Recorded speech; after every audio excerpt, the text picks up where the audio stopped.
Un nuevo estándar en noticias y entrevistas. Aldo Romero pregunta.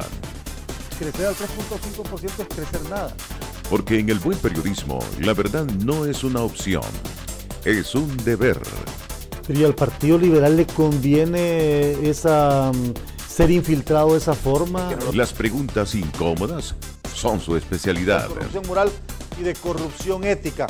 En los primeros 100 días de gobierno, ¿qué pautas debe dar el nuevo gobierno? La profundidad de sus interrogantes penetran más allá de las apariencias, desafiando lo superficial. En este tema de la generación de empleo, sin duda alguna, las microempresas juegan un papel fundamental. El problema es que muchas microempresas salen del mercado. Su capacidad de análisis redefine la entrevista. Aldo Romero pregunta. No es un nombre, es una marca. Hola, ¿qué tal? Qué gusto saludarles. Gracias por estar una vez más en sintonía de Aldo Romero Pregunta, listos para presentarles una nueva emisión.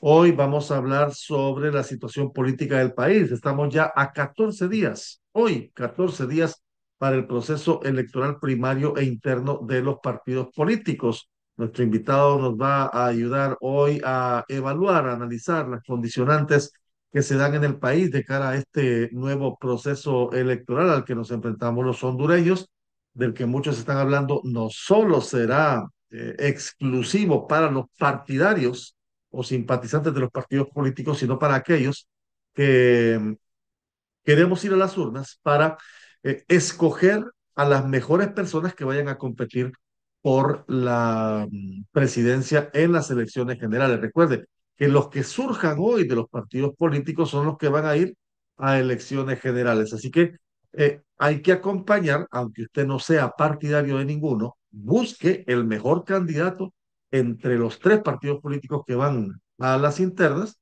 y eh, CUDA para que filtremos, para que no permitamos que los que están señalados por narcotráfico, que los que están señalados por corrupción, que aquellos que han sido condenados por la justicia, no solamente o señalados por la justicia hondureña, sino condenados por la justicia americana, están ahí incluidos también en las planillas. Así que el filtro es importante y por eso la importancia de acudir a un proceso electoral primario, aunque no simpaticemos directamente con un partido político.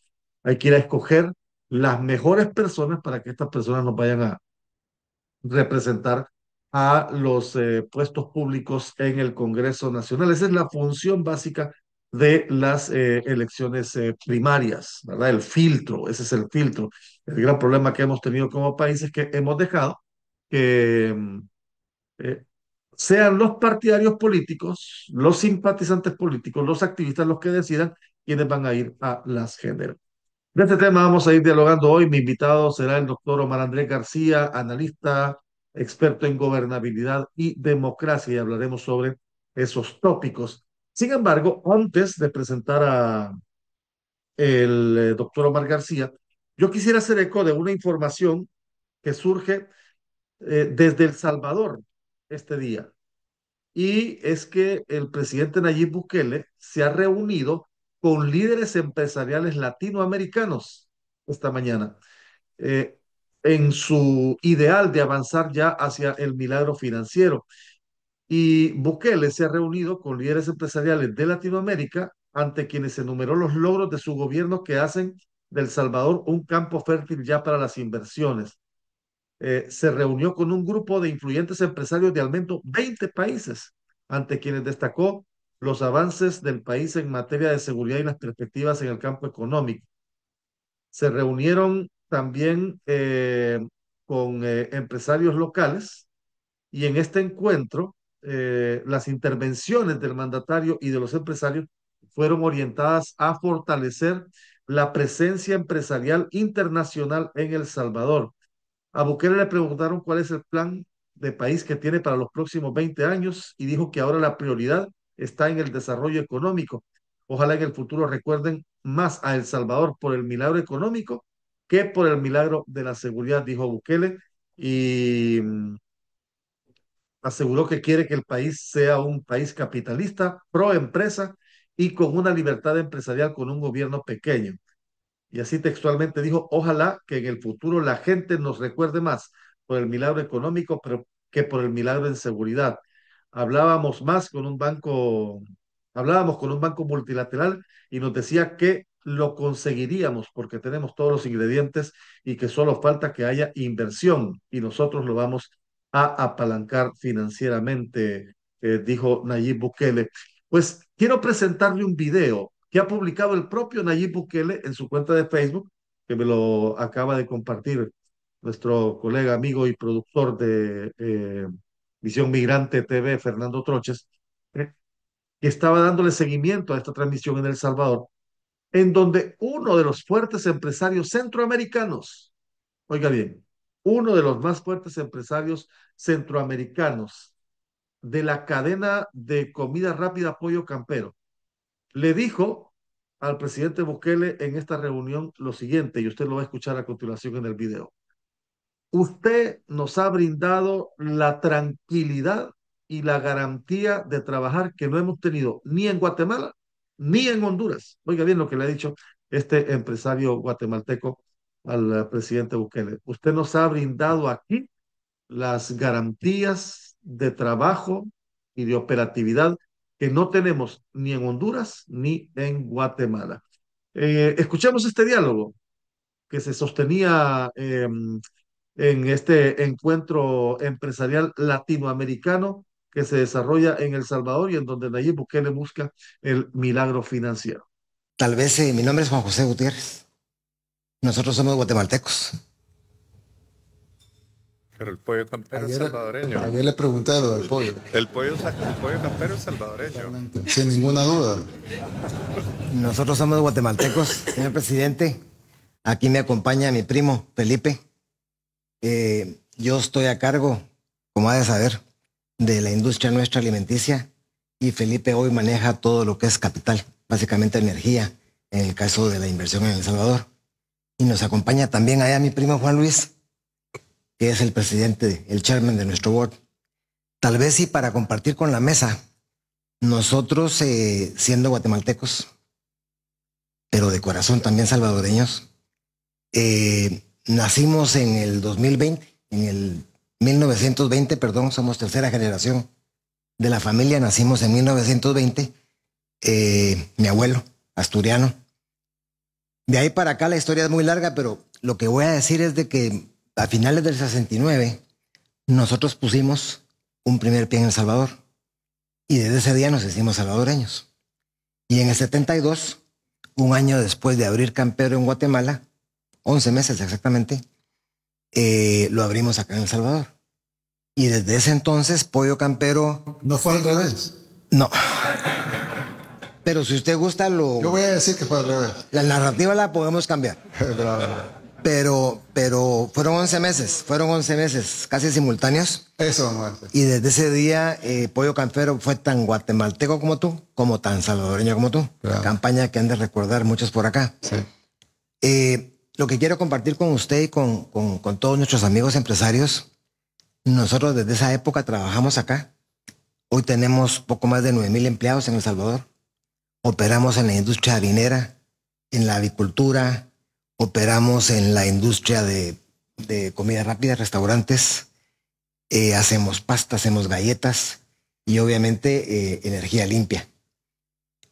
Usted resolvió todos los problemas que nos aquejan y no nos dejan producir a nosotros en Guatemala y en Honduras. Todos están resueltos. Lástima que hay fronteras. Quisiéramos que no fuera así. Hemos vivido el cambio, la transición y la transformación que este país ha sufrido para bien. Creo que Honduras y Guatemala están lejos, lamentablemente muy lejos, de poder enrumbarse en esta ruta. Lamentablemente la izquierda en nuestros países está 24/7 trabajando en la narrativa y tratando de llegar al poder. Y la derecha, estamos aquí, trabajando, produciendo. Y es esos casos especiales como el suyo, el del presidente Milei, posiblemente el del presidente Trump, outsiders. gente que viene de afuera. La política tradicional está podrida, no sirve, no nos va a llevar a ningún lado. Necesitamos que América Latina haya empresarios, gente que venga de los negocios. Es como que un padre, un sacerdote, dé consejos a un matrimonio, matrimoniales, cuando él nunca se casó. Entonces, producir, levantar un país, hacerlo trabajar, hacer las cosas bien, eso solo lo puede hacer alguien que ya lo hizo antes, un empresario. Y por eso es que El Salvador es como ese. El gran secreto y la receta en este país es que hoy lo dirige un empresario. Alguien que sabe lo que cuesta el dinero, lo que sabe producir y lo sabe lo rápido que se va. Yo lo felicito, le agradezco.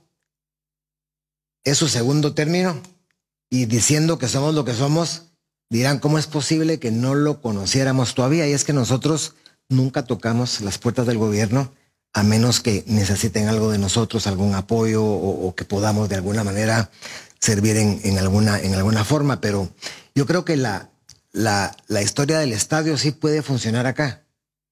Y es que más allá de que cada uno construyamos un estadio de fútbol, y perdón por el ejemplo, porque ¿por qué no entre todos construimos un Bernabéu que abarque a todo el país? Porque este país está listo para recibir no solo inversión nueva, sino para hacer crecer la que ya tiene. Nosotros en los últimos 18 meses hemos invertido acá 130 millones de dólares orgánicamente. Sabemos de gente que quiere invertir acá. Por ejemplo, CBC, ya habrá escuchado usted, y otras empresas quieren venir a invertir acá. Las condiciones están dadas y lo que hace falta, porque todo lleva su velocidad, la salud, la educación, eso va a ir a su paso. Pero creo que el boom económico, ese sí hay que darle un electroshock y eso debiéramos poderlo hacer. Debiéramos poderlo hacer. Darle a la economía un electroshock con una importante y fuerte inversión que genere trabajo.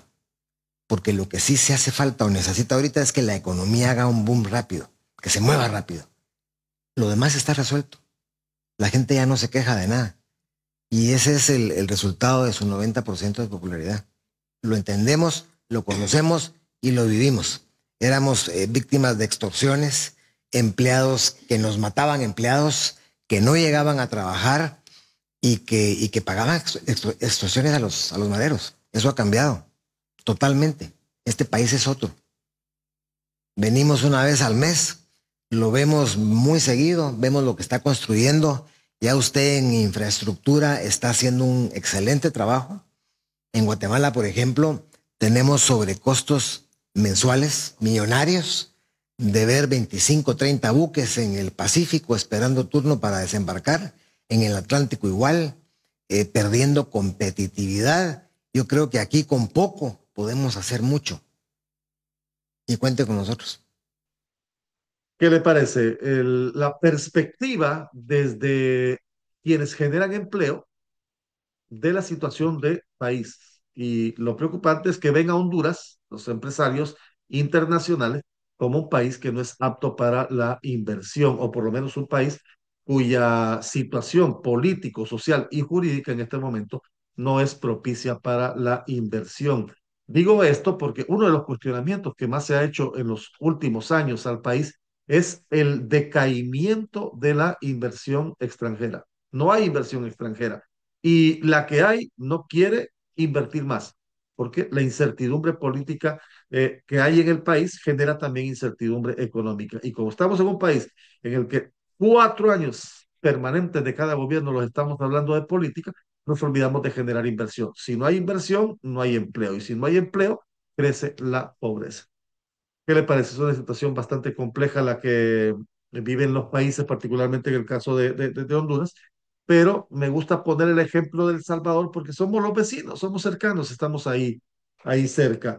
Y esa es una de las situaciones que nos han dicho la mayoría de los hondureños con los que hemos estado platicando aquí en Estados Unidos durante la semana pasada y esta, que El problema de Honduras es la dificultad de encontrar un buen trabajo, de encontrar un empleo, de encontrar una oportunidad de trabajo, porque las oportunidades de trabajo que hay cada vez son menores. Y segundo, no hay inversión en el país. ¿Y cómo se puede generar empleo? Generando inversión, convirtiéndonos en un país atractivo para la inversión. Y eso en Honduras no lo estamos haciendo. Así que qué pena, ¿verdad? Qué pena, pena ajena la que se tiene como país cuando usted ve que en El Salvador van buscando ahora su milagro económico y en Honduras nosotros estamos en aquella incertidumbre de ver políticos peleándose, políticos enfrentándose, políticos queriendo más, acumular más poder, un gobierno que se engorda más y una sociedad que se empobrece mucho más todavía. Así es la situación de país. Mientras otros están aprovechando oportunidades, nosotros estamos involucrados cada vez más en una conflictividad política social que nos está llevando a una crisis económica y que genera esa ansiedad, esa necesidad de la gente por migrar, por salir, por escapar, no por buscar un sueño americano, sino por huir de una pesadilla hondureña. Bueno, vamos, quería hacer este preámbulo porque me pareció muy importante la participación de este empresario en este diálogo que sostenía con el presidente Nayib Bukele de El Salvador. Voy a presentar a continuación a mi invitado, experto, analista político y una permanente fuente de consulta en los medios de comunicación, también experto en gobernabilidad y democracia. Mi invitado es el doctor Omar Andrés García. Como ya les había dicho, mi invitado es el doctor Omar Andrés García, experto en gobernabilidad, democracia, analista político del país. Qué gusto saludarle, Omar. Gracias por aceptar la invitación para que podamos establecer este nuevo diálogo que siempre son ilustrativos cada vez que lo hacemos con su persona. Mucho gusto. Dios y patria para todos. Estimado Aldo, es un placer estar con tu grupo, tu público, tu apreciado programa, que día a día también nos enseña varias cosas. Así que es mutua la admiración que tenemos y me siento agradado de poder estar en tu programa. Muy amable y gracias. Hacía yo esta introducción y presentaba unas declaraciones de uno de los empresarios guatemaltecos relacionando la seguridad y la tranquilidad de operatividad jurídica que tienen en El Salvador. Bukele le está entrando fuerte a este tema del milagro económico. ¿Cómo visualiza Omar García esta nueva etapa de Bukele en la parte económica? ¿Logrará El Salvador? Dijo Bukele, me gustaría que a El Salvador lo recuerden por su milagro económico y no por su milagro en seguridad. ¿Da, da algún ejemplo de esta situación para países como el nuestro, por ejemplo? Bien, yo pienso que todo tiene que ver con planes de gobierno, ¿no? Y cuando llegas al poder tienes que establecer una diferencia.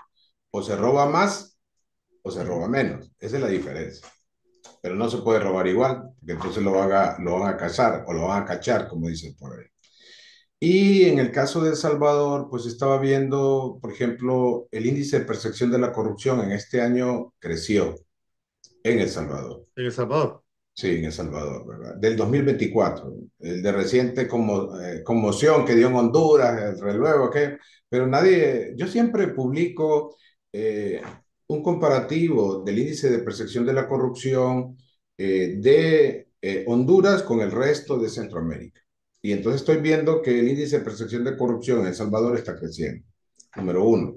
Número dos, el riesgo país también ha crecido en la administración actual del señor Bukele en cuanto a la parte de inversión. Él tiene que poder desmontar todas aquellas puntas que están empujando para que no solamente sea inatractivo o atractivo el Salvador, es algo que debe estar bien claro. Mira, todos los que son inversionistas en varios países siempre ven la situación de seguridad, pero no solamente la seguridad ciudadana, se mira la seguridad jurídica en específico. Y en eso tiene que trabajar todavía el señor Bukele. No es la seguridad ciudadana, eso es parte de eso, es para los compradores. Pero si estamos hablando de reunión con empresarios, siempre ellos verifican si les va a pasar algo a ellos con su inversión, si se las van a quitar. Por ejemplo, quien había establecido eso, y Bukele está copiando todo lo de Nicaragua, todo. Cuando digo todo, es todo. Entonces, ahí, en ese sentido, vemos a un Ortega que le abrió a los empresarios, dijo, pueden hacer negocios, pero no hablen de política, y así ha estado. Pero ahora, Ortega, que aprendió de Putin, mira cómo va la cosa, Sí. porque Putin Los también maestros, sí. los maestros de maestros. Entonces Putin aprendió que era una forma de llevar la inversión a Rusia y se establecieron los oligarcas. Hizo negocio con ellos y después los expropió. Así es la riqueza que tiene Putin. Vemos en Nicaragua una situación donde se están expropiando inversiones de instituciones internaciones, por ejemplo, INCAE, ¿verdad? Por Sí, decirlo así. correcto, correcto. Entonces, hay situaciones que yo espero que no las repita, que más bien sean lecciones aprendidas en el caso de Bukele al ver qué no se debe de hacer y qué se debería de hacer. Importante es entonces, pues, que el grupo que viene de que se han mencionado, ¿verdad? Hay grupos poderosos en Guatemala, el grupo Mariposa, por ejemplo. También en Centroamérica tenemos la Cargill, que tiene nexos fuertes, ¿verdad? Con varios países acá y cuyo presupuesto de solo Cargill, ¿verdad? El presupuesto de Cargill anual excede los presupuestos sumados de todas las repúblicas centroamericanas, para que tengamos una idea. Entonces, en un año, cualquiera que sea, tenemos que estar bien claros en eso, ¿verdad? Y sí, yo esperaría de que se pueda hacer. Primero hay que buscar que la gente esté, el compatriota salvadoreño, hablando de Bukele, pues esté contento con el ambiente. Recordemos que los climas de seguridad pues se logran con gobernabilidad. El problema es que ahora se ha copiado también, lo está haciendo Estados Unidos y lo está haciendo El Salvador y lo está haciendo Nicaragua y ojalá que aquí no, pero se ha copiado lo de China. Mira cómo vamos, ¿va? En China se ha aprendido que se pueden hacer negocios, pero no se metan a política, no defiendan derechos humanos. Aquella constitución se cae, ¿verdad? Está bonita, pero no se debe cumplir en aras de que llegue una persona que a todos nos conviene. Y es el caso de China, donde Xi Jinping ya no es presidente por un periodo, es presidente vitalicio hasta que se muera. ¿Verdad? Entonces, es un Sí. emperador prácticamente. Entonces, igual recordamos que Bukele se reeligió contra lo que dice la constitución de ellos, ¿verdad? Porque las reelecciones en otros países se permiten. Me imagino yo que van a cambiar eso. Pero entonces, ese tipo de elementos son los que se evalúan al momento de establecer riesgo país, por ejemplo. Riesgo país es un indicador que es alimentado por varias cosas, el orden económico, social, el orden político, la parte también ahora de riesgo ambiental. Entonces, todo eso va sumando. Entonces, ahí, qué bueno, esperemos entonces que El Salvador pueda estar. Cuando uno visita El Salvador, es como un país despegando después de una guerra civil, por todos Sí, lados. de acuerdo, Yo, de acuerdo. sí, sí, entonces, se ve, no se ve tan bien. Estamos mejor mucho. Yo miro hasta las carreteras, ¿no? Yo he cruzado de un lado del Golfo de Fonseca hasta frontera de Guatemala, todo eso, ¿verdad? Disfrutando y viendo la amabilidad de la gente, pero noté algo, sus carreteras están muy mal, muy mal.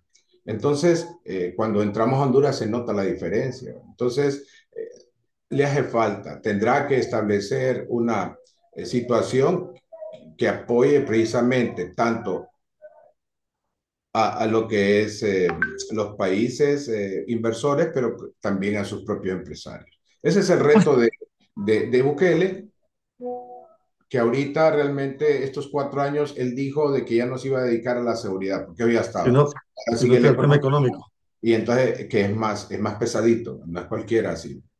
Sí, sí. Ahora, cuando habló de riesgo país, ¿cómo está el riesgo país de Honduras partiendo de esto? Uno de los cuestionamientos que más se hace al país, ya hablando del caso nuestro, es que no hay inversión extranjera, que el país no es propicio para la inversión. ¿Cómo está nuestro riesgo país? Que muchos empresarios están viendo para el vecino y no para nosotros. Bueno, el riesgo país, Honduras está un nivel abajo del riesgo país de El Salvador. El Salvador nos gana por un punto, para que tengas una idea. Entonces, del año 2024. ¿Nos Entonces, gana en el sentido que están mejor ellos un punto que nosotros? no, están peor. ¿Están peor? Sí. ¿Y por qué esa percepción de la empresa privada hacia la estabilidad del país? Bueno, porque es una empresa privada acostumbrada a no pagar impuestos. Tú sabes que yo soy socialdemócrata y los socialdemócratas nosotros creemos en que todo el mundo debe pagar los impuestos como corresponde, pues de acuerdo al ingreso, pues también pagar impuestos. Bueno, entonces digámoslo así, no eres tan socialdemócrata, eres gringuero. Sí, los gringos, por ejemplo, la verdad, el que no paga impuestos tiene problemas, ¿verdad? Sí, sí, sí, sí, no, sí. Entonces, es muy fácil tener una empresa que está siendo avalada para protección de no pagar impuestos, que no se siente cohibida, por ejemplo, para ni presionada a pagar salarios dignos. Me explico, porque vaya, no sé si has viajado a Europa o Estados Unidos, pero es cierto que hay ley de oferta y demanda, pero hay un piso. El problema de Honduras es que el piso está bien abajo, está en el piso sub uno, ni siquiera en el cero. Sí. Entonces, eso es lo que está provocando que la gente se vaya. Entonces, si tenemos una propuesta aquí empresarial que no quiere pagar impuestos, hombre, pues nunca vamos a salir de la pobreza. En primer lugar, porque si vende no pagando impuestos, si produce y vende no pagando salario, definitivamente el bien o servicio que provee es incompetente en mercados externos y nos va a hacer mucho daño en la salud, en el crecimiento nacional. Mira, ser competitivo tiene un costo. Ser de calidad tiene un costo, pero si esa empresa no paga impuestos, le regalan la electricidad, no paga salarios como corresponde, no paga impuestos sobre importación, exportación, ni impuestos sobre la renta, tiene excepciones. Bueno, así cualquiera puede tener una empresa exitosa, pues si eso no es lo donde es el éxito, por ejemplo, tú nunca vas a ver eso en Estados Unidos, jamás, jamás. En Europa igual, pues, o sea, tenemos que estar bien claros con respecto a ello. Entonces, habría que ver hasta dónde nosotros tenemos que volvernos atractivos. El riesgo país se influye bastante con la parte jurídica. ¿Cuál? Ujú. Que exista claridad de las reglas de Correcto. operación. Y entonces las empresas se adaptan. Mira lo que va a haber ahorita en Estados Unidos con ese cierre que está buscando el señor Trump.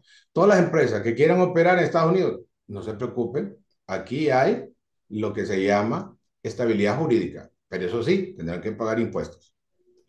Entonces, ¿qué quiere decir cuando hablamos que un país es atractivo para la inversión? Son empresas que no quieren pagar impuestos, no quieren pagar impuestos, bajo nada. Entonces, Incluso obvio, las nuevas inversiones. sí, o sea, las nuevas inversiones norteamericanas, ahí van a ver cierto tipo de cosas, los beneficios, que vayan a Estados Unidos, ya sabemos que no van a pagar impuestos, porque esa es la propuesta de Trump. Pero lo que venga de afuera, cercano del mercado, sí va a pagar impuesto altísimo.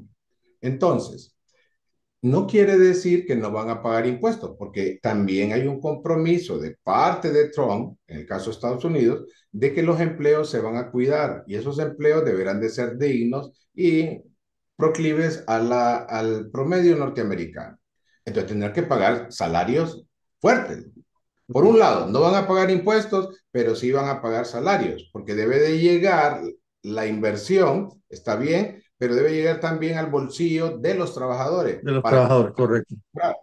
Entonces, de eso se trata, ¿no? Pero en el caso de Honduras, pues no pagan impuestos, hay excepciones, son salarios bajos, no pagan impuestos de importación y exportación, como corresponde en otros países si les tocara operar, y definitivamente entran con un precio, se supone, competitivo, pero también los mismos gringos se sienten ahí hasta afectados por esa forma de operar. Por eso es que vemos también a una China intranquila que no quiere firmar un tratado de comercio, libre comercio, porque dicen, no, estos están acostumbrados a este tipo de cosas y yo no permito eso, porque ese es el marco jurídico operativo chino y también, volviendo al ejemplo de Estados Unidos, es el marco operativo de los Estados Unidos. No van a pagar salarios bajos ahí. Las empresas que entren y no paguen impuestos serán evaluadas constantemente en cuanto al salario que van a pagar. Apuntan. Voy a ir a una pausa, Omar, y vamos a regresar. Quería hacer este preámbulo, pero vamos a regresar para hablar del panorama político. 14 días de las elecciones primarias. ¿Qué es lo que podemos esperar? Lo dialogamos en breve junto al doctor Omar García. Volvemos.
Me metí acá para estar guiando corderos.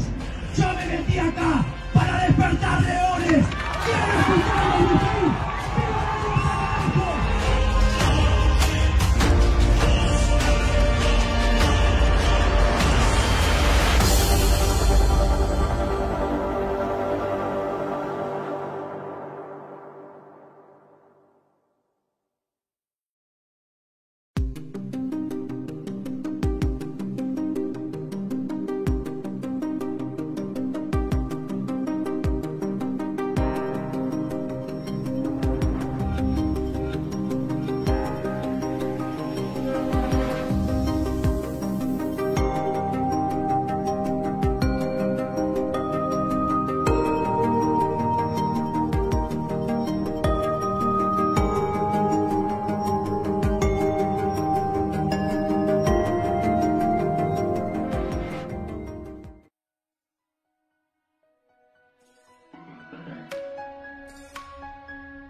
Gracias por continuar en nuestra sintonía. Estamos dialogando con el doctor Omar García, analista, experto en gobernabilidad, democracia. Vamos al patio político, esto que nos mantiene diariamente. Una de las cosas que al menos yo percibo es que de los principales obstáculos al desarrollo del país es que estamos en política todos los días del año y 4 años de cada gobierno estamos permanentemente metidos en política.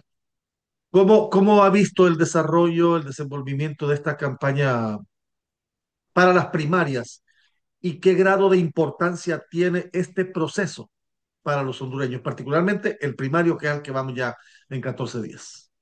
Bueno, aquí hablando, yo soy Pinu socialdemócrata y nosotros pues creemos mucho en las libertades democráticas. Y en ese sentido habría que estar observando que hay varias cosas. Nosotros no creemos, por ejemplo, en que debe de darse dinero para elecciones internas. Para mí, como ciudadano celoso de los impuestos que pago, pues no me agrada mucho la idea de, a ver, que sin pedido o permiso mío se hayan utilizado 2.000 millones de lempiras para las elecciones de tres partidos que si De tres uno mira, partidos. yo le digo a la gente, mire, usted, yo no le voy a decir por qué partido votar, pero salga a la calle, mire para la izquierda, mire para la derecha, y si le gusta lo que está viendo, pues siga votando por los partidos.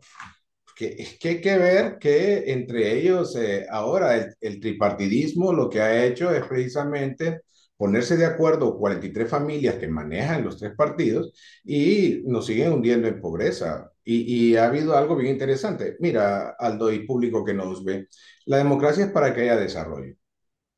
Pero si tenemos en el caso de Honduras 4 años de democracia de un partido, ¿cuántos años de desarrollo estará produciendo? Miremoslo. Primer año, se le pide al gobierno nuevo que se estrena y dice, no, mire, no me pida tanto, no puedo actuar, es que no tengo ni dónde quedarme sentado. Y es cierto, se lo robó todo el anterior El que se fue. gobierno. Viene el segundo año y ya medio así está, y entonces viene, mire, sí, estamos arrancando, pueblo hondureño, pero estoy aprendiendo. Recuerde que todo esto, servicio civil es cosa seria. Muy bien. Tercer año, ya hay desarrollo económico. Vemos obras y todo ese tipo de cosas. Pero el cuarto año, el pueblo hondureño no me esté pidiendo tanto. Mire que estamos en elecciones y no le puedo pavimentar, no le puedo arreglar la escuela, en fin, todo ese tipo de cosas. En términos reales, pueblo hondureño, para tener 4 años de desarrollo económico social en vida democrática, en realidad se requieren 16 años de su vida y de la mía. Porque de 4 años, 4 años. sí, de 4 años de gobierno, solo uno es de desarrollo. Entonces nos han ido vendiendo eso y ahora hay que darles también dinero con respecto a las elecciones. La verdad es que los números no cambian. Si empezamos, hay una convocatoria, ¿verdad? Del padrón de unos 6 millones y pico ahí. Si sacamos los que están en Estados Unidos, que Trump ha dicho que va a devolver si son irregulares o no registrados, que es el eufemismo que usan. Entonces, pero todavía están fuera del país. Vayámonos ahí, restemos eso. Solo quedan 4 millones, 4.5 o 4 millones. Cualquiera de esos dos, porque no hay un dato claro con respecto a eso. Pero entonces, ¿cuánta la gente en Honduras? El 57%, Aldo, no quiere saber de partidos, es independiente, no quiere pronunciarse en partidos y están en forma callada. El 43% de todos los promedios que han habido es precisamente una situación de 43, 45, ahí va siempre 2 puntos arriba, 2 puntos abajo, es importante, pero esa gente sí se ha definido de partido. El problema es que cuando se define de partido, solo el 50% de esa gente va a las elecciones internas. Sí, todos sabemos que es el voto duro, el gran trabajo de los actores que se han presentado ahorita para esas competencias de elecciones internas y elecciones primarias, porque van las dos cosas también. Van las dos cosas a la vez. Cosas conforme a lo de ellos que decidieron. Entonces, es ser atractivo y poder mover toda esa gente. El mayor reto para los demás partidos que no están en elecciones internas es ver qué partido es el que más cercano llegó a casi 1 millón de votantes. De votos. Sí, ahí los demás, entonces ya tenemos unas posibles visiones de alianzas y todo ese tipo de cosas. Los mayores interesados de que no vaya a votar mucha gente ahorita en las primarias, pues son los mismos que establecen esos nexos de financiamiento a los partidos, de financiamiento al gobierno, que hay unos compromisos, en fin, todo aquello que implique poder llegar cómodamente con un gane que no sea con votación mayoritaria, sino solamente distribuido en el momento de votar. Porque cada vez que la gente se queda en la casa, ellos son los que se ponen los presidentes. Eso es lo que funciona en Latinoamérica. Lo que es la abstención de ir a votar en unas generales, los que no van a votar son los que ponen los presidentes, porque al final lo único que hace según la ley es que, aunque sea 30% que llegó a votar o 40%, ellos son los que son el presidente y los otros 60% que se parten. Entonces, ese es el problema. para uno ciudadano, pero esa es la huaca para los que invierten en política, que no vayan a votar la mayoría de personas. Por tanto, escuchamos, va a estar peligroso Ujú. las elecciones Correcto, internas, va a haber correcto. peligro las elecciones generales para desmotivar. ¿Es correcto pedirle a la gente o es correcto pensar que la gente que no tenga partido político, que es esa gran mayoría de la población, se involucre en este proceso primario interno? Yo pienso que sería erosionar su independencia, porque al fin y al cabo, una persona que vota en blanco, a menos que vayan a votar en blanco, ¿va? Porque yo recuerdo que en las votaciones del Partido Nacional, en donde perdieron ante la señora Xiomara, en las primarias, llegaron como 100.000 votos nulos y 100.000 votos blancos, entre todos, Sí, 120.000 fueron. Y entre los dos, sí. entonces dije yo, ¿será que este partido no entiende que no les parece esto? Y no le pararon bola. Y mira lo que pasó. Perdieron las elecciones. Un partido que no escucha al pueblo es un partido que está reventado en términos, en el momento de la elección. Y ahí es donde yo pensaría, pues, si es independiente o no, pues yo diría de que se queden en casa, porque las elecciones primarias y internas son propiamente de los que son afines a un partido. Porque si uno es liberal y se va a votar a las nacionales, pues ahí va a haber problemas. Pero va a quedar identificado con la huella biométrica, que me parece un avance extraordinario. Porque así nadie va a andar votando dos veces, así no van a aparecer. Y yo te quiero en tu programa tirar todavía algo que le ha llamado la atención y le da miedo a varios políticos, pero lo quiero decir Ajá. también en tu programa.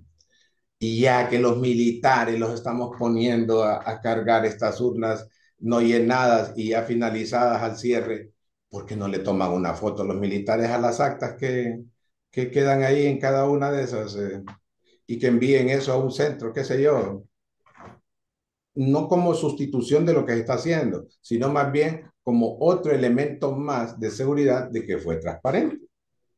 Para garantizar o para Sí, cruces en algún momento. para cruces. Entonces, con eso ya el militar es una persona que le ha tocado. Yo he hablado con militar en su momento y le ha tocado decirle a la gente en un momento dado, óigame, pero aquí solo llegan 20 personas, te está poniendo 200. ¿Y entonces cómo explica esto? Le dice, bueno, ni modo, pero Sí, ellos pero aquí, que no son tontos. Lo que quiero decir es que el militar no es un peón mecánico para nada, es un ciudadano de servicio militar que le toca proteger lo que son las elecciones de algo que llamamos la democracia. Y en ese sentido, el militar pues tiene razón de poder decir que esto es el acta número tal, le toma la foto y lo envía. Yo creo que está cumpliendo lo que dice la Constitución de la República. Dice que la Secretaría de Defensa es garante de la democracia y la alternabilidad. Y ese acto de tomar fotos y enviarlo, obvio, está haciendo eso. se las terminan de politizar, porque de por sí ya están señaladas como, como politizadas. Si en algún momento un acta de esas pudiera ser incidencia, terminan de politizar la institución. Ese es el Eh, riesgo, ese es Ese el es el riesgo. riesgo, que terminan de politizar la institución. Estoy de acuerdo Am, contigo. Desde el Partido Liberal se está haciendo el llamado a la gente independiente a que vaya y se está mandando el mensaje que el próximo presidente o presidenta de Honduras va a surgir del Partido Liberal. ¿Compartes ese criterio? No, yo creo que el Partido Liberal está muerto, ¿verdad? Tiene dos ahí puestos de alquiler, es un bus donde alquilaron dos asientos ahí de personas que no son liberales, allá que miren ellos, ¿verdad? ¿Qué es lo que van a hacer? No, yo pienso que el Partido Liberal perdió la identidad partidaria que tenía. Ciertamente les ha afectado y no solamente ellos. Creo que ahorita se avisora este cisma de la recién llegada de Chávez. También el Partido Nacional ahorita va a llegar dividido. De aquí a 14 días van a llegar divididos. En cuanto al libre son poquitos. Entonces ellos tuvieron la gran oportunidad de estar en el gobierno y hacer cambios, pero no los hicieron. Entonces la gente los considera como iguales. Para mí son tres gallinas muertas los tres partidos, empollando huevos, ¿verdad? Ahí no va a haber vida nunca. Y eso es algo que, si pensar que la gente independiente va a votar por los liberales, es todo un proceso mental muy interesante, ¿verdad? Pero que hace pensar que no lo hagan por los otros partidos que no han sido señalizados. Te lo voy a decir. El expresidente del Partido Nacional está preso por vínculos de narcotráfico. El presidente actual del Partido Liberal estuvo preso, acusado por los gringos de vínculos narcotráficos. El vicepresidente del Congreso Nacional del Partido Libre tuvo que renunciar porque los gringos lo vinculan al narcotráfico. Ellos. Y ese vicepresidente es cuñado de la actual presidenta y padre del secretario de Defensa que tuvo que renunciar. Entonces, el mayor reto que yo miro acá con estos tres partidos es que el Consejo Nacional Electoral tenga que garantizar que no habrán narcoelecciones ni también roboelecciones. Debe de haber una claridad de que quien más reciba votos, pues ese sea, ¿verdad? Y entonces, ojalá puedan unirse, pero en el caso, yo lo dudo mucho, ¿verdad? El Partido Liberal dudo mucho, porque ahí son pies de barro con bronce, como dice la Biblia, ¿verdad? Entonces, difícilmente ahí se van a poder unificar, el Partido Nacional igual, ¿verdad? Tal vez Libre tiene una forma muy cachureca de haber llegado a las elecciones. Hay una línea y esa línea se respeta en Libre, la Sí, línea yo lo política digo, que define el coordinador. los libres son bien cachurecos, ¿va? Entonces, igual, pero esta vez ese pensamiento cachureco histórico lo aplica Libre, pero ahorita está entrando ese pensamiento cachureco en el Partido Nacional, está en una revisión, porque estamos viendo gente joven que está diciendo, bueno, y entonces aquí ustedes me entregaron, y ahora yo los voy a entregar. Bueno, todo ese tipo de cuestiones que realmente afecta una nación. Sí, puede afectarla cuando se pierde la paz. Pero yo pienso que la esperanza está en la alternativa de los otros partidos que no están ahorita mayoritarios.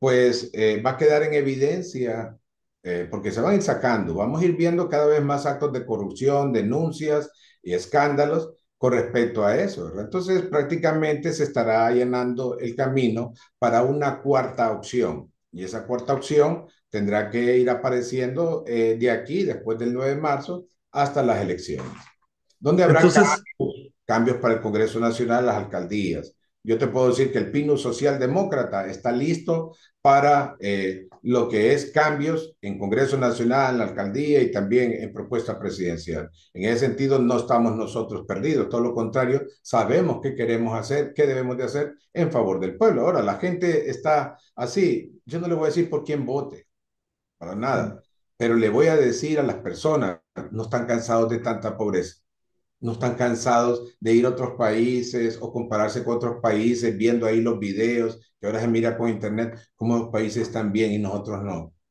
Y no pueden entender que lo que tenemos es que no hay reformas electorales, el modelo político no ayuda mucho, es familiar los partidos. Bueno, en el Partido Liberal ahí va una corriente donde el esposo y la esposa, hombre, hay que votar por ellos. Entonces yo te digo a ti, ¿y tú crees que eso realmente ayude? Hay una corriente de nepotismo en Estados Unidos, Trump va a poner a su familia, Putin se ha cuidado de eso, Xi Jinping, pues su familia tiene que ver con eso, pero en el caso de Sheinbaum, que es socialdemócrata, ya implementó la ley de prohibición de reelección de diputados, de alcaldes y presidentes, y también la ley antinepotismo. sí, ¿Sabes? la leí, sí. Entonces, eso son propuestas socialdemócratas y nosotros vamos por eso también. ¿Usted no visualiza entonces un proceso electoral participativo este 9 de marzo? Es que si empezamos, ¿cuántos liberales puede alcanzar? Allá lo sumo, no sé, ¿verdad? Algunos hablan de 700,000, 750,000. De los partidos nacional, todavía no se sabe el fenómeno Chávez, qué va a hacer, si va a ayudar a multiplicar esos votantes o a disminuirlos. Pero su aparición pública va a poner en evidencia un montón de cosas. Entonces no creo yo, a menos que eso sea algo extraordinario, ciertamente de 800.000 de ahí, de los nacionalistas. Del Libre, la verdad es que el Partido Libre es un amplio corredor ideológico donde los radicales se encargaron de arruinarle el futuro partidario a ese partido y donde también el comportamiento familiar afectó a ese partido. Ese partido llega bien dañado, tiene algo a su favor, está en el gobierno y van a sacarse las obras, pero las obras que yo estoy viendo ahorita, para mi gusto como ciudadano, y, no, y me siento mal por ello, porque yo tenía muchas esperanzas con este gobierno que este año termina, bueno, el otro año termina, entrega, pero este año ya termina, es precisamente que iban a haber cambios estructurales, pero no los hubieron. Entonces, lo único que vemos es ciertamente posiciones de ayudarle, esa es la percepción, hablando del pueblo, que estuvimos más atentos a apoyos hacia países que tienen enemistad con Estados Unidos que ponerle atención a las necesidades internas nuestras. Y ese es un error que lo va a pagar caro Libre en ese sentido, porque en la mente está ese tipo de cosas. Hay cosas que deberíamos de siempre tener un partido que no va con la nación no debe ir con ese partido. Entonces yo pienso en ese sentido de que Libre desaprovechó una gran oportunidad de crear riqueza, por ejemplo, a través de Se Emprende, no lo hizo. Porque Se Emprende es el mayor incubadora de MIPYMES, pero no lo hicieron. Quizás porque, no porque las personas que estaban ahí dirigiendo no tenían la capacidad, conozco a las personas que están ahí, pero más arriba se encargaban de estar torpedeando y hacer todo para que eso no creciera. Entonces, son cuestiones que se pagan caro, ¿no? Y al fin y al cabo, pienso de que no creo que llegue mucha gente a votar. Ponle que tal vez haya unos 2 millones, ¿verdad? Pero, insisto, 2 millones entre tres, entonces, ¿cómo sale? Por eso Sí, sí, digo, sí. por eso digo yo que el que más cercanamente esté a 1 millón, ese va a ser el partido que puede recibir un mandato, tendrá que evaluarse a sí mismo la estrategia que tiene, si continúa con lo mismo o cambiar de posicionamiento.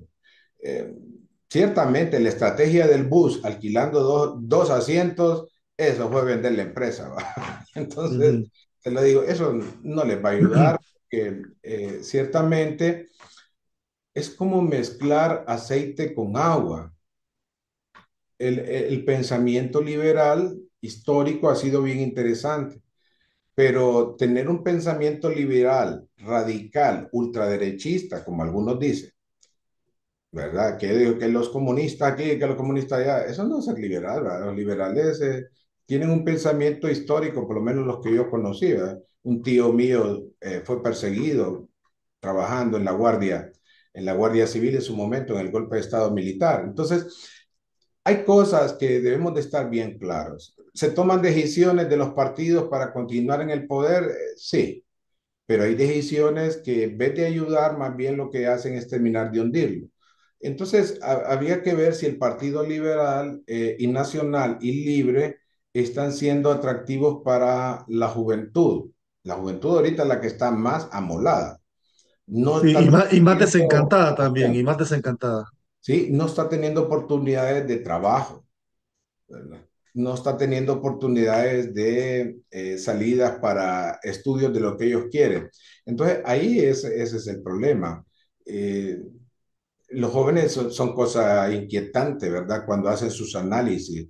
Un joven dijo la vez pasada, lo escuchaba, hombre, aquí los únicos anticorrupción son los narcotraficantes que están hablándome. ¡Wow! Dije. Yo Sí, dije, sí, sí. yo dije, este joven ha dicho una gran verdad. Y Sí, entonces me totalmente. quedé pasmado. Y yo dije, los jóvenes realmente sí hay esperanza, tienen una forma de pensamiento y hay que buscar de eso. Mira, ¿qué se está prometiendo?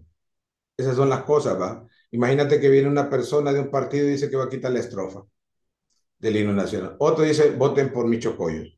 No, ahora voten por mí porque ahora me toca a mí. pero no ofrecen nada, no están hablando de cambiar la educación, a entrar a una cuarta reforma educativa, ampliar lo que es el enfoque de bienestar social, no están hablando de las reformas electorales ni las reformas democráticas que necesitamos, no están hablando de mejorar o cambiar para bien el modelo político, económico, el modelo social y el modelo, ¿cómo decirlo? Sí, político, económico y social, en función de que podamos estar haciendo avances. Aquí se nos sigue hablando de las mismas Ujú. cositas. Mira, yo estoy de acuerdo de que un alcalde que repare un trabajo del alcalde anterior, los dos deben de ir a la cárcel, los dos. Aquí las obras Con- se deben de hacer que queden bien, pero no está reparando. No como aquí lo que vimos, ¿no? ¿Te acuerdas del anillo de Teucigalpa, ¿verdad? del El anillo anillo de diamantes. de diamante que se pagó y se compró varias veces, Sí, sí, o sí, sí, sí. inauguraciones de vías rápidas en las ciudades, puentes que se caen, carreteras que no duran nada, que de repente están llenas de baches. Todo ese tipo de cosas deben de sancionarse. Y nosotros creemos también que existe ese tipo de cosas porque no se ha descentralizado las municipalidades. Nosotros vamos a descentralizar las municipalidades y Es, tenemos, ese, es ese es un importante el tema desarrollo trascendente, local. sí, darle independencia a las municipalidades. El desarrollo Quiero- local, qui- inclusive te- separar las elecciones de las municipalidades de lo que es diputados y de presidenciales. Deben estar separadas. sí. Ese, Qui- Quiero ir cerrando, pero tengo 3 minutos, 4 minutos y me gustaría tu aporte sobre esto, porque el dato que me compartiste es el que regularmente tenemos. 57 de cada 100 hondureños no tiene partido. Y si 57 de cada 100 hondureños no tiene partido, ¿por qué las opciones que se presentan en el camino, que en algún momento pueden ser buenas, hablamos del Pino, por ejemplo, eh, y otras que pudieran presentarse en el camino, no tienen el respaldo de ese 57% que no tiene partido? porque no son atractivas, pues ven lo mismo. Hay partidos viejos que crean nuevos partidos y son las mismas personas, son los hijos, los amigos de los anteriores. En el caso del Pino, nosotros estamos bien claros en esto. Yo te voy a decir, y le digo al Ujú, pueblo hondureño, díganme qué persona del Partido de Innovación y Unidad Social Demócrata ha sido señalizado de narcotráfico o de corrupción. ujú. Ninguno. Nosotros, para poder participar en eso, en la parte política, somos evaluados. Y en eso el PINU tiene bien claro la parte social de democracia. Ahora bien, tu pregunta llega a un análisis toral que estamos claros nosotros a nivel de partido. Los partidos mayoritarios hacen que vaya su gente y es un acuerdo entre los tres partidos. Y entre menos vayan los independientes, mejor. Mejor para ellos. Es correcto. Entonces ellos hablan, no va a haber elecciones. Aquí hay un candidato que dice, si yo no gano las elecciones internas, no va a haber elecciones generales. Es absurdo eso, ¿no? Entonces, uno empieza a ver ese tipo de cosas y ese es de compadre hablado. Por eso es que ha estado. Mira, cuando más del 70% del padrón electoral llega a votar, todos los escenarios que se habían plasmado de cuánto iban a ganar, que iba a estar esto, se caen.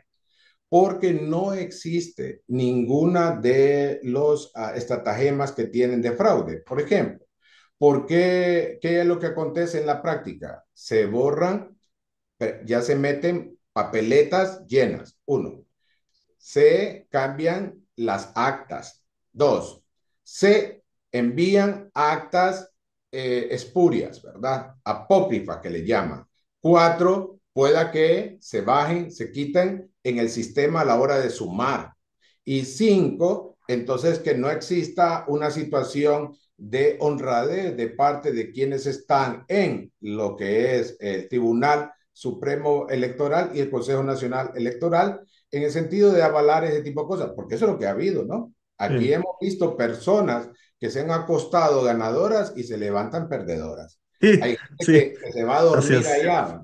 Entonces la pregunta es, ¿por qué acontece eso? No, mira, Pino Socialdemócrata cree que las elecciones deben de ser creíbles y funcionales. Creíble que quede la persona que más votos recibió y funcional que disminuya a los pobres. Pero la mejor muestra de que lo que tú me decías, ¿por qué la gente no vota por las otras opciones? Es que vivimos en esta pobreza. 8 de cada 10 hondureños son pobres. Sí, Los sí. partidos son empobrecedores. Partido Nacional Liberal y Libre. Y yo le digo a la gente, ¿quieren cambiar? Voten por los diputados del Pino Socialdemócrata, alcaldes y también presidentes. Y va a cambiar, porque esto solo se puede arreglar por política. Es en el Congreso Nacional donde se establecen los cambios. Puede llegar un outsider, Sí. pero si el Congreso Nacional sigue siendo manipulado por los 3 partidos mayoritarios que nos han empobrecido todos estos años, y si usted, vuelvo, insisto, si a usted le gusta lo que mire en la calle, siga votando por esos partidos, pero a usted le incomoda, a usted se siente mal, usted quiere algo mejor, no siga votando por esos partidos, démosle la opción a la alternativa democrática pacífica de lo que es el Pino Socialdemócrata y los otros partidos, porque hay otra gente también que está metido y quiere servir. Pero Sí. en el caso de acá, mira, tú me preguntas a mí, ¿cuánto tuve que dar yo de dinero para ser diputado por el Pino? Nada, mi hoja de Mi presentación. vida, correcto. Pero ahorita vea esos 3 partidos. No, ahí tenés que poner, ahí Algunos tenés que, tienes que ahí, poner. ahí Y tenés que tienes poner. que poner, es un robo descarado. ¿Por qué? Porque hay 2.000 millones que se dieron para esas elecciones. O sea, no Sí, deberían de poner, no deberían no de deberían, poner, pero les no pidieron deberían. eso. Y yo le digo a la gente, miren, ustedes van a ver la foto de nuestra gente, ¿verdad? Serán los rostros que tenemos, pero ni siquiera voten. Desde el primer momento de la votación en la papeleta les están engañando. Son personas que tienen una edad de 20 años de diferencia a la foto. Ya de por sí les están engañando. Mira, entonces uno debe de ver ese La, tipo de la cosas. Sí, política del Photoshop, le dicen algunos sí, aquí. Sí, no, no tienen arrugas, no tienen las no picos de tienen gallo. nada, ¿verdad? Ahí Entonces es se miran increíble. y los ves en Entonces, la calle y no los no. conoces. Y ya cuando uno los conoce, pucha, qué viejo está, dice, qué vieja estaba. Y es por Sí, lo sí, mismo, sí. ¿verdad? Es por lo mismo, sí. Eso debe prohibirse, eso debe prohibirse. Yo agradezco, Omar, que hayas aceptado la invitación. Normalmente siempre hacemos este tipo de diálogos que son muy ilustrativos y que permiten a la gente tener su propio análisis. Así que gracias por tu participación. Al contrario, me siento muy honrado de haber estado acá y sigo diciendo, la alternativa democrática y de paz es el Pino Socialdemócrata. Estamos listos para hacer los cambios que se merece nuestro país. Muchas gracias. Muchas gracias al doctor Omar García, hoy con nosotros en Aldo Romero Pregunta. Gracias por su sintonía y con ustedes nos encontramos en el próximo de la serie. Un nuevo estándar en noticias y entrevistas. Aldo Romero Pregunta. Crecer al 3.5% es crecer nada. Porque en el buen periodismo, la verdad no es una opción, es un deber. ¿Y al Partido Liberal le conviene ser infiltrado de esa forma? Las preguntas incómodas son su especialidad. De corrupción moral y de corrupción ética. En los primeros 100 días de gobierno, ¿qué pautas debe dar el nuevo gobierno? La profundidad de sus interrogantes penetran más allá de las apariencias, desafiando lo superficial. En este tema de la generación de empleo, sin duda alguna, la microempresa juega un papel fundamental. El problema es que muchas microempresas salen del mercado. Su capacidad de análisis redefine la entrevista. Aldo Romero Pregunta. No es un nombre, es una marca.